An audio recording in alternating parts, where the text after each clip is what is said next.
Welcome to Raydar. Click Add Account, select Gate.io from the list, and name your account Gate.io account. Now, go to the Gate.io profile icon and select API Management. Click on Create API Key. Name the key Raydar.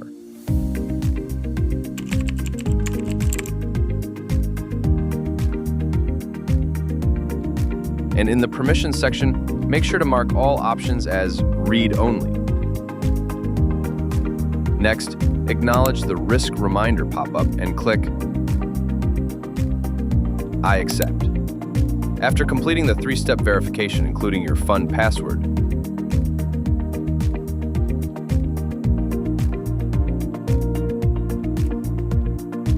copy the generated API key and paste it into Raydar.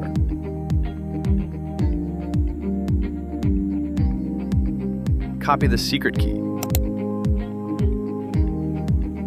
paste it into the field, accept the privacy agreement, and hit Connect. Tishan, congratulations! Your Gate.io account wallet is successfully connected.